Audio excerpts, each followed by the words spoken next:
Looks like we've got this new KO tournament about us. Oh man, what a great time this is gonna be. You know what KO is short for, Drew? What's that? Cock! And that cocky bastard, Mike Kalinowski, thinks that he can break up the greatness of Team Action. Well, guess what, you bastard? I guess you actually did it. Yeah, it'll still never happen in spirit, Kalinowski, but guess what? It just means you're gonna get beaten on two sides of the bracket at the same time. That means you're gonna get beaten by Team Action in two separate occasions. I don't think that's how the tournament works, but if it could, we would kick your ass from one team and the other. Lucky you, Kalinowski. Well, guess what? It's not just you. There's plenty of other people we need to talk about here as well. So today, Team Action, the greatest team of all time, we're going to be talking to you guys about the ranking of the teams in this stupid tournament. We're going to be reacting to our pairs and actually ranking all the other idiots in this tournament. I'm gonna kill Riley. Wait, he's my teammate. Well, I know, But you're gonna... Okay. I'm gonna kill Riley. So guys, if you stay tuned, you're gonna get some fantastic insight. Who do we think the best team is? Who do we think the worst team is? And you know, what we think of our teammates and whatever, and what's gonna happen when we actually have to play each other, because it's gonna happen because Team Action don't lose. Nope, it's just me, my friend Ben, and our buddy Nick fucking Cage.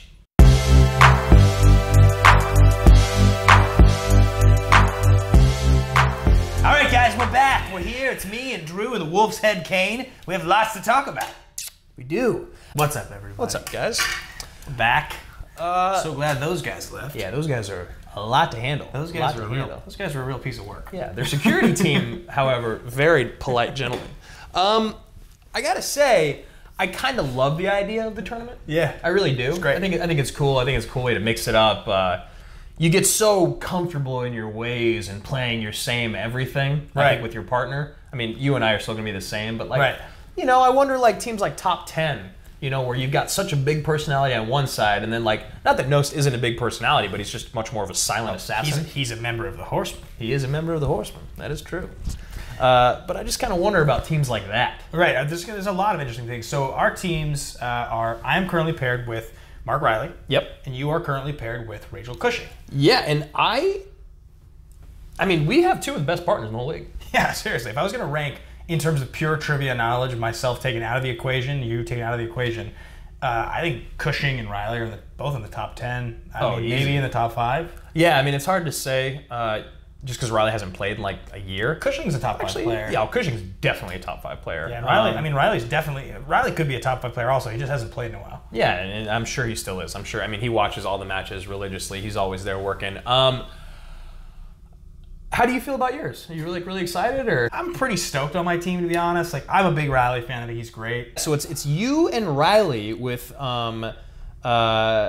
who's your first opponents? No. Dags. We're playing with Bobby. Oh yeah. We get Bobby Gucci as our manager. Oh god, that's like not even fair, man. It definitely, like, I definitely think I lucked out. I think I have one of the best teams in the whole league. I think, like, not only do Riley and I have a real shot to win the whole tournament, but the fact that Bobby Gucci's our manager, is ludicrous. We Team Actions wanted to work with Dagnino for a while. Yeah, we wanted to work with Riley back in the day too. I mean, yeah, that's a pretty sweet pairing. And honestly, we actually wanted to work with RMB for a little bit too. And like the fact that I'm with Cushing and RMB, Cushing's the only person that's beaten us twice in the league. She's really good. She's like one of the sweetest people in the world. I love Rachel. I'm like a huge Rachel Cushing fan. I don't think I'm going to be her teammate though. I honestly don't. Because you're pretty sure that Rachel and Clark are going to beat Brienne and Mystery Teammate. Yeah, and this is no slight to Brienne. She won the free-for-all. I got 2 questions right in the free-for-all. Okay, I understand how difficult it really is. You've seen Brienne beat Clark before? Yeah, she's a very good player. She studies a lot. I know how dedicated she is to the MTS, and you know, working as their Patreon manager now, I'm sure is only like double down. 100%. But it's Clark Wolf and Rachel Cushing. It's like literally the 2 strongest female competitors ever in the game. Again, I mean, if you're going to add Clark Wolf to the mix, I would say on an all-time scale, Clark Wolf is probably like the 6th or 7th best player all time. Like, she's right up there. I mean, I think that honestly on the all-time scale, I would probably put Clark slightly ahead of Rachel. Yeah. Because she's been in bigger matches, but they're like right there. They're like probably like the 5th and 6th, or the 5th and 8th, or 6th and 7th. Look, if this is the old West, there's a handful of people you never want to get in a shootout with, and Clark Wolf and Rachel Cushing are both on that list. So is Riley. Like there's just you know 100%. I mean, I definitely don't put Brienne, and we don't know Mystery Teammate on that level. I put her a little in the slightly lower bracket in terms of trivia knowledge. No personal slight. Obviously, I'd put myself in that bracket too, Brian. Don't huge worry. fan of Brienne, and also, we salute you as a Brigadier General. But just based on like the people that I wouldn't want to have to meet in a dark alley of movie trivia, there's only 6 or 7, 8, and like. So just for the record, I'm fully rooting for Brienne, 100%. Oh, me too. I do not want the Shirewolves to have the belt before us. I want the Shirewolves to lose because they beat us. Yes. I want Brienne to win because it means that I think there's an easier team to have to beat who holds the belt. No offense, but that's what I would like. Someone from the Action Army will be holding the belt. It's also very true. We would have a Brigadier General of the Action Army holding the belt. I'm all about Brienne winning this. I really, and not only that, if it happens, it means you get Cushing as your teammate. I know, but I think the pride about me doesn't want this person to win, whoever this guy or female is. Because they're brand new. Because they're brand new. Yeah. It's just like, all right. Anyway, I digress. Speaking of brand new, KO is teamed up with Chance Ellison. That is number 1 on the list here. So, guys, what we're going to do is we're going to go through this list that we have that was posted online. I'm not sure if every single team has managers signed yet, but as of right now, we've got Mike Kalinowski and Chance Ellison with Ken Napzok. So, a big Napzok fan. Big Napzok fan. What would this team be called? Yeah, we should have done the legwork here. Cool names. And we should have ranked all these teams ahead of time. Yeah, we should have. That would have been smart. We could have, but that also wouldn't have been the team action way. Should we pause right now and rank them so we can do this properly? Should we pause it? We'll be back with you in just 1 minute. Hey! So now that we're back and we actually ranked the teams like we planned on doing because we're professionals. Yes, right, correct. We are here to rank the teams. So we're pretty happy with our teams respectively. Obviously, the way this is all going to work is going to be different if Cushing wins, then Drew's going to... I don't... What's that's going to happen? Dude, do you know? I don't know, but I know that I'm not going to be with McQueenie, which is a bummer because I love McQueenie. I think that'd be a sweet person to play with. He's also a beast. He's also a beast. I think they'd probably just give me some. I think what they would do is just pull a couple other competitors, right, and give one to McQueenie and one to me. But this is going to sound kind of douchey, but you guys are a part of the Action Army. I don't really want to play with anyone else in the league that hasn't been announced in the tournament because the other people that aren't going to be playing that are like viable people like Inman and stuff, they're just not going to be there. So the other people that I might be teamed with might be people that I don't even know. What if they teamed you with Ellis? Oh, of course. Pull Ellis out of retirement. He's not even retired. No, he's just inactive. Yeah. He's still active. Yeah, I mean, I definitely am like thinking the pessimist route. I mean, it could be something awesome, like maybe McQueenie goes with Christian and I go with Ellis or something like that. I would That'd be love pretty that. sweet. Yeah. If they paired you with Ellis. I don't think Christian comes out of retirement. Umberto's retired. Inman's out. Levine comes out of retirement. Levine comes out. I wouldn't want to be on a team with that piece of shit. I'd take Sam on it. Sam and I would be hilarious on that team. You guys would be comic gold together. Yeah, I'm a big fan of that guy. But so what we did do is we ranked the other teams, the 14 other teams. Ben and I are obviously tied at number 1 because, I mean, obviously. But we started off with number 16, and that is Haley Fouch and Eric Zipper. So let's just call a spade here, guys. We're not here to bash on other competitors. This is behind the curtain. You guys know that we love the Schmodown. We're friends with all the people in the league. Some we know a little less. So I don't know Haley or Zip very well. Zip, as Kalinowski continues to affectionately call Zippity Doodah. Yes. But he crushed him, right? Didn't they play each other or something? Is that why he makes fun of him? Yeah, I think. And then Haley Fouch was on Scream Queens, I think, and I saw their first match, and it was fine. She talked about it afterwards, and she definitely knew that she had like first time jitters. There was a couple things that happens. There was just like another Scream Queens match that aired. I've seen her put up some answers. Like you never really know, as evidence with our first couple matches. You never really know what people really know or what they take the time to learn. Well, yeah. Here's the thing: is we all know about movies. It's about when you get those deep cuts that 90% of the room misses. And I think the sample size too. Like when somebody's had 2 matches, it's always hard to really evaluate how good they are. So Haley's a little bit of an unknown quantity. Zipper, I mean, because unless I'm mistaken, hasn't World's Finest been? Oh no! Eric Zipper's on the Kingsman. That's what it is. I don't fucking know. Yeah, Zip's on the Kingsman, and he's been. I thought that was Devon or Devon and. Oh, that is Devon. Devon and Jack. Yeah, that is Devon and Jack. I think he's on World's Finest. Yeah, those are 2 people. That's how much they don't matter, and they took our goddamn number 1 contenders match. Yes. So Devon's funny. Zip is better, for sure. He's on World's Finest. He's the stronger member of World's Finest. Is he? So he's an actual threat. And that's my first round matchup. If you want to actually know the truth, I haven't watched one World's Finest match because I'm so bitter. Yeah, I get it. Yeah. That's just me. But I mean, whatever. We'll see. Like, look, I'm not going to go into match number 1 with Riley underestimating anyone. I'm going to watch every question that Zip's ever answered. I'm going to make sure that I'm fully prepared. But he's a real threat, so... Everyone's a real threat. Yeah. Coming in, number 15. Oh, we did this wrong. Why? Because there's an arrow that we missed.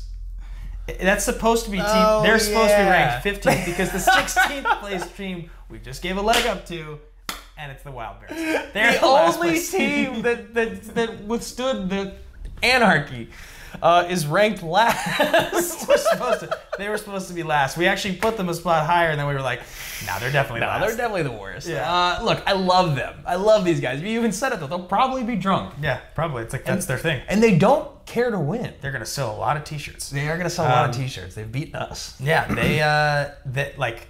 Cougs is always a good time, hilarious. Dewberry, I think, is a little better. I've also seen Cougs get crazy lucky guessing. So. Well, yeah, here's the thing is those guys both know movies. They live in the movie space. They just don't care. Yeah, they really don't seem to care. It'll be funny if Christian finds a way to, like, make them. Well, I wonder if Makuga, like, I wonder if he is interested in continue on in Schmoedown if he was to, like, rebrand Cougs on a different team eventually, like, to be, like, more of a serious player, or if he likes him as sort of the sort of like... He just needs to continue to be the mankind of our league, and they just need to make like crazier matches for him, like underwater matches. Yeah.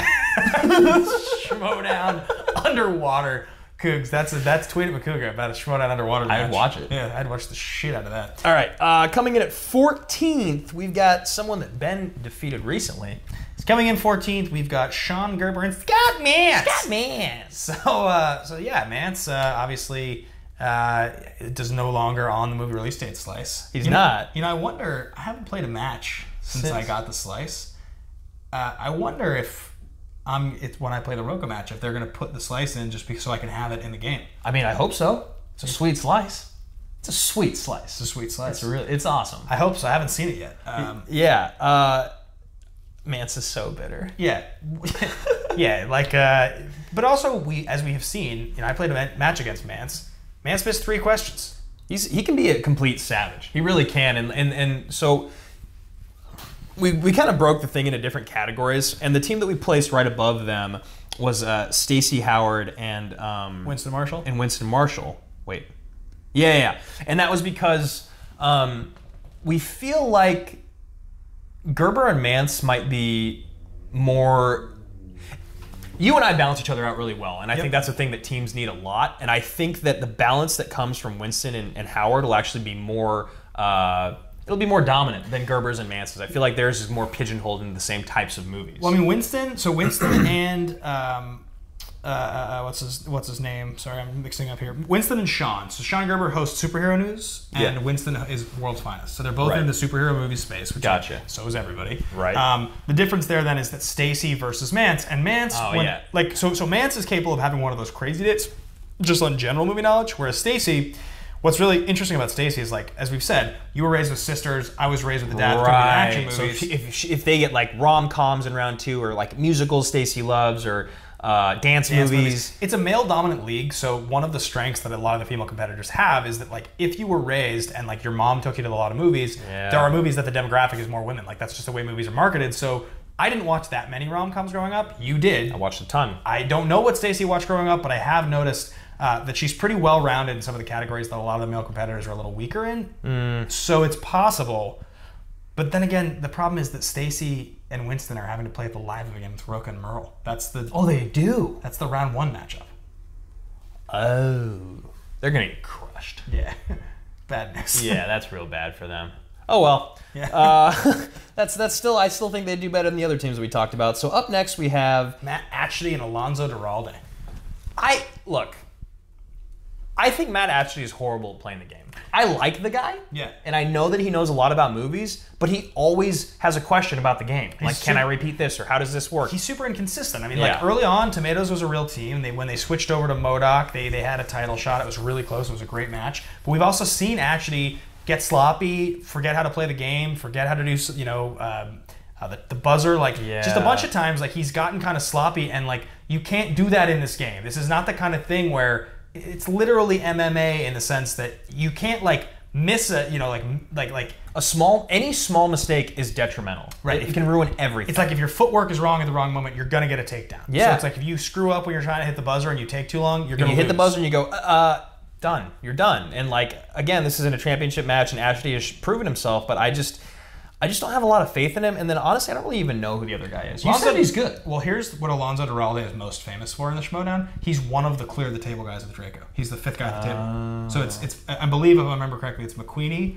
Roca, Merle, Draco, and Duralde. So he had gotten to the point where it was like he was with the heavy hitters. And he's good. We've seen him play only a little bit, but he knows a lot. What team is he on? I don't think he's on a team. He hosts What the Flick for the Young Turks Network.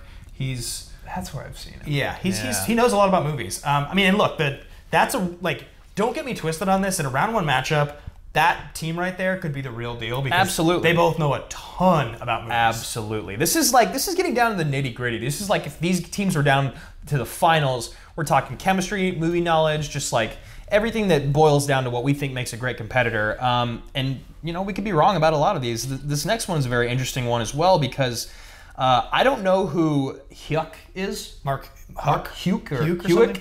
And he's with Whitney, and Whitney's proven to be one of the strongest competitors in the league. And Mark is, from what I hear, he's supposed to be a ringer. Yeah, well, Mark was. I think he was Beat the Geeks was the show he was on, and he was. I think he made waves on the Corolla show, maybe doing movie trivia. So he knows a lot. Yes, that's true. That is true. He knows a lot, and Whitney, I think, is the less strong of the 2 critically acclaimed members. But that's a strong team. He's also got the thing that he's got going for him is that he's very good in like a lot of those obscure classic movies categories. Like I wouldn't be surprised if he's really good. I know he's good in Hitchcock. Yeah. I bet you he's great in Kubrick. But she's very good in classics. Yeah, he bangs out classics for sure. Yeah, so he's got some of the strengths that put him a little bit of a leg above there. And the reason they're a little lower here is because we don't really know anything about Mark Hyuk. So speaking of, I guess we're at the top 10 now. Yeah. So Devon Stewart and Brienne Chandler, Miss Movies herself, once again. We salute you, Brigadier General. This is not really so much to do with Miss Movies, but more about Devon. And honestly, you could see it on Brienne's post. Did you see that post that she made on the Facebook group? No. She's like, other competitors hearing about their Schmodown teammate, and they're all like, yeah! And then hers is like, fuck. She's like, willing to pay $500 to trade out teammates or whatever. And you know what, girl? I don't blame you. I don't think you want to be with a ringer. I get it. And I think World's Finest is a joke. We just did it again. What? Devon Stewart is. Kingsman. That's what I meant to say. Kingsman is a joke. I also think World's Finest is a joke for that matter. But gun to my head right now, I could not tell you who was on what team. I've spoken to Devon twice, both times about fashion because we both wear suits. He complimented my suit once. He's actually British. No. He's fake British. Jack's actually Jack British. is British. See, this is ridiculous. And then Zip, I've never spoken with, but I've watched more Zip matches because he's been in higher profile matches and IG. I think Zip's a better player. I don't know, and I'm not racist. I'm not racist either, I swear. I just don't know who's on these teams. I just don't think that Devon's that good. And maybe he is, and they just haven't shown in his matches. But Brienne posting publicly that she's unhappy with her teammate means they should probably be lower on this list because that's a chemistry concern right there. Yeah, you gotta have faith. You gotta have faith in your partner, which I think is really interesting to come into our next team, which is the one that we started off this video with. Yeah. Which was Chance and KO. Right. People think this kid's like a savant. Phenom. Yeah. Yeah. So he played along, pretty certain with, I think it might have been our live event match. It's also possible, I could be wrong about this, but I think he also might have been playing along with our Nerds Watch match in their reaction, Late the Party reaction. Oh wow, that was a long time ago. I think so. Okay. I could be wrong about that. And he just crushed or what? I watched a handful of his matches or his reactions. He knows a lot. He's a young kid. He's younger than us. He's young. He knows a lot. So we'll see, being under the lights, how that affects him. Kalinowski, they have chemistry. The three of us were standing near each other at the last match. I honestly can't remember what match it was.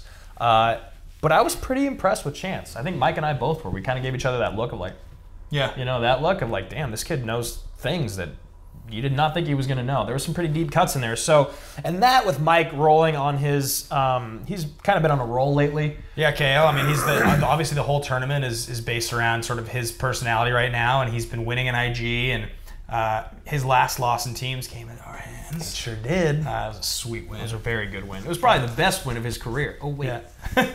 I mean, KO's really good. Like, KO is very good. He knows a lot, so we'll see what happens. I have some. Look, we ranked him 9th. We ranked him ahead of some vets. Yeah, and the next teams that are coming, I mean, these teams are insane. The next one we have is Erwin and Janine. Both these guys are in contention for Rookie of the Year. And by both are in contention, they're both rookies. And Janine got like a good amount of votes. Erwin has like 600.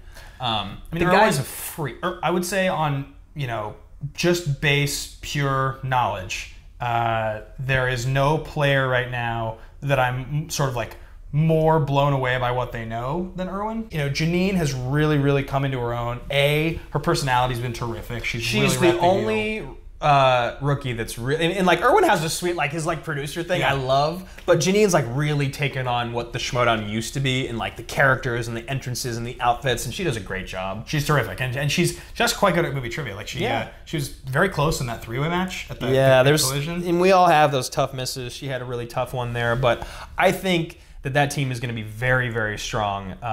It'll be carried by Erwin, but I honestly think anything can happen. This is something that's a very important to point out here for everybody to remember, is that if you're on a team and you have a stronger player, you only actually need your teammate to basically go 5 of 8 in round 1 and hit the 3. Yeah, hit the 2. Yep. They have to hit the 2-pointer and go 5 of 8 in round 1. Otherwise, the stronger player can answer everything in round 2. Yep. They can answer the 3 and the 5. Yep. So the only, that's the thing people have to remember when you have a really strong player on a team.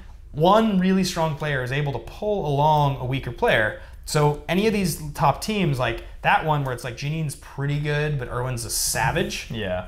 That's the reason. I mean, Janine is way above average, but Erwin, he might just know more than anyone. Right, and so you look at this next person, or this next team, and you might wonder, well, based off what you just said, maybe that doesn't make a lot of sense, but it really does, because if you look at, we got Bibiani here and Matt Nost, and Bibbs has proven that he knows more about general movie knowledge than anyone. He's the best round 1 player ever. Watch him in the free-for-all. He's just a freak. If he didn't have the stigma attached to always blowing around 3, then I think he would just be considered the best. I mean, when we both started watching this match, I'm pretty sure the first match he ever showed me was a Bibbs match, and it was one where he went 9 of 9, and like... Was it his perfect match? Yeah, the one where his debut? Yeah. He 21 points or whatever, didn't miss a question? It's insane. And like, that's the type of person. Then you look at Matt Nost. Look, Matt's beaten us, okay? And when he beat us, he answered 6 questions right in round 1, when Ben and I answered 3 and 4. I mean, Nost has basically had a similar experience to you in the last year, but then again, he also had the match against Top That recently where he went perfect in round 1. Right. You had the match recently where you beat Merle. So all you have to do is have your day, and Nost has shown more than once that he's capable of doing it. And if anything, he will not disappear. No. He will keep fighting to the end. So that's a real team, and based on largely the strength of Bibiani. But Nost is not a nobody. He's not a joke. He's not. He's a real fighter. Now this next team is interesting. I think it's really interesting. Yeah, I think so too. Schneider. Yeah, Jeff Snyder and Mark and Draco. In Snyder against the Machine, and the Machine. No, the In Snyder and the Android. Oh, the Android. I love that nickname. I feel like I really am. I feel like I'm having a hard time right now. Why don't you talk about this team? Because they're 2 of the best players ever in the game. But Draco's a monster. He's the toughest opponent I've ever lost to. Yep. He knows a lot. He's got a really eclectic, deep base of knowledge. Snyder is half the Patriots, 10-0, and I think the only real reason that these guys are a little lower here on the list is because of how hard Snyder choked recently in his singles match. And it's not even about having a bad day, because people have bad days. It's about not giving a fuck. He just clearly didn't care. He showed that if he was down, he was going to tilt hard enough to just punt the match. And there's very few occasions I can think of where I've seen a competitor, especially like a Hall of Fame level competitor like him, do that. It was, I mean, everyone in the room, audience members, competitors, production, all felt disrespected by it. It was very weird. We all walked out of the room just like, what the hell was that? What just happened? And I get it. He was burnt. And he talked about it on Rundown. Like, he was really burnt. He had gone for a year and like played all these matches and just won. And every single match is so high profile. And yeah, I get it. But and then on the other hand, and so then the real question there is, You know, look, Snyder can be kind of prickly sometimes. I like the guy, but like he can be prickly. You know, he can have a little bit of an attitude. Him and Janish banned each other on social media for a long time. And Draco is probably the most opinionated movie fan I know, so I'm imagining some conversations. He's like the type of person to be like, "Oh, Dark Knight, that's dog shit. Heath Ledger, worst performance I've ever seen." He's like, Saving Private Ryan's a bad movie, and you're like, "What?" Tom Hanks should have died in real life because of it. You'd be like, "Jesus, Draco." You're not quite that, but yeah, exactly. Like, so I wonder how the two of them will play with each other, and I wonder if they'll be able to have chemistry to do well. It'll be interesting to see. But now, because you got to wonder, like, if I miss a question or if you miss a question, it's like, it's all right, bro. We got this. We got this. If you miss a question or if I miss a question, I don't like you. It's like, get your fucking shit together. Yeah, you know, who knows what it's going to be like. Totally. So up next we have Lon and JTE. Now we put these guys ahead of the previous team because I think they're going to have better chemistry. JTE is one of these guys who's just shown to know and he's gotten better and better and better. In last year's Spectacular, we saw it. Yeah. He went to the finals against Sam, and he like almost got there. No one thought he could do it. He beat McQueenie in that tournament. He beat Roca. Yeah, JT had a really good year, and he knows a lot. He's talk about like not having nerves. He's been in as many high profile matches as anyone. I believe that. And on the other side of things, Lon is a similar guy to Irwin, where he just seems to know a lot. He knows a ton of stuff. There's a handful of players out there that I really feel like our shtick might not work against. Yeah. And McQueenie, Irwin, Lon. Yeah. These are all people that are fall in that category because they just don't fucking care. Yeah. There's this game that I like to play sometimes. Roxy taught me. It's if somebody was to snap and murder a bunch of people, what's their serial killer trait? Where you'd be like, well, they did do this. Right. And so, like, you know, it's like with all these guys, it's like, that's hilarious. Well, he didn't know everything about movie trivia. Like, right. Or like, I'm just trying to think of like these different competitors, what their serial killer trait would be. Mike would leave a piece of bread behind at every scene, Wonder Bread. Or a peanut butter and jelly sandwich would be on the counter. But yeah, these guys that you're talking about, the shtick wouldn't work. I'm like, how many of those guys are just like stone cold killers? They're killers. McQueenie's a stone cold killer. But yeah, so Lon and JTE, just extensive trivia knowledge, both unflappable. Like, they just seem like a heavy-hitting team. And really, it just comes down, I mean, these are the top three teams for us other than Ben and myself because we're going to win. It comes fourth, yeah. It's we got Roca and Merle. So this is the live event. This is the flagship team for the tournament. This is obviously the one that, look, we don't know how these things really got picked. Like, we all saw the special. We were not given information about the team, so like but like that's a team that doesn't feel like it was. Yeah. But on the other hand, like, I don't know. If I want Stacy and Winston to TKO them. Yeah. I think go ahead. I think the league would explode. I think like Merle would retire and Roca might retire. It's weird, like nothing's planned in this in the matches, but like me beating Merle was one thing. Yeah. If Merle loses again at a live event to Stacy and that guy, seems impossible. It seems impossible, and it also seems like it would just be the worst thing to happen for the Schmodown. And also, there's no way Winston and Stacy are going to have even close to the heel work. You put in the greatest heel work of all time in that match. There's no way, and you affected like what Merle knew and what he didn't know. You affected his gameplay drastically with the way you played the game. His round two was like sloppy. Yeah, it's true. It's true. I don't know if he like played round two better if he necessarily would have beaten you, but there was definitely answers too quickly. The Robert De Niro answer. There was things where you're multiple choice. Yep, exactly. Where you're like that would have been a different game. And so they're not going to have the luxury of that kind of heel work. So I really do think that Roca and Merle are going to clean up, and it would be good for the league to see them get that win. Yeah, I think it needs to happen. I think the fans would really love it, which honestly leaves only one team. And like when I saw this on the page, I was just like, are you fucking kidding me? Clark Wolf and Drew McQueenie. Yeah, this is as savage of a team as there is. And like the different sexes, the genres that they cover classics, 70s, 80s, horror, 90s, 2000s, rom-coms, like everything. Kubrick, like every director, they cover everything. The only thing they don't cover is maybe movie release dates. Maybe. Because Sam's better than Drew in that, but still. Yeah, that's as scary a team as there is. Not only that, like, and Clark, we've seen you can get in Clark's head. Clark will sometimes she'll get a little uptight, riled up in games for sure. But McQueenie's pretty unflappable. I mean, that's a team that I would legitimately fear. Like that's when Riley and I get to the end of the tournament, and you get to the end of the tournament, one of us are gonna have to have beaten them. Yep. So I hope it's on your side of the bracket. Hey man, I hope it's on yours, because that's a brutal team, man. I actually think McQueenie is my most feared player. Is it something about the fact that he's the Godfather and like he's this big dude and like he's kind of menacing? Yes. I think it's also the fact that what he excels in is what I fail at, like more than anyone else. Like 70s, 80s, you're just 60s, 70s, 80s classics. Like he's such a savage in all those categories that I'm so not in. Yeah. But then you come to the things that I'm good at. Right. And he knows them all too. He's got kids, man. So the animated stuff he's good at, which is like always scary. It's one thing you know. What he's like that have kids is that like they often are Christian able to do family films and animated really well. The dude watches like every movie that comes out in a decade or whatever, or like every movie that he's doing that podcast. Yeah, it's just anyway. So that's our ranking, guys. I'm really curious to see what you guys have. Feel free to leave it in the comments. Yeah, leave your thoughts and comments below. Is our list correct? You know, what do you think is going to happen? Where do you think that our teams, the two of us, actually rank on this list? Because obviously, you know, we believe what we believe. We want to know what you guys think. We salute every one of you in the Action Army who has supported this show, as well as one more time, just because you know we talked a little smack about our team. We love her. You know, Brianne Chandler, Miss Brigadier Movies. General. We salute you. Yeah, guys, that's today's show. So thanks for listening. Thanks for watching. You can follow us on Twitter at Ben Bateman Media. You can follow me at Andrew Guy. You can follow our collective Twitter at Team Action Show on Twitter. Yes, we'll see you guys next time. Bye.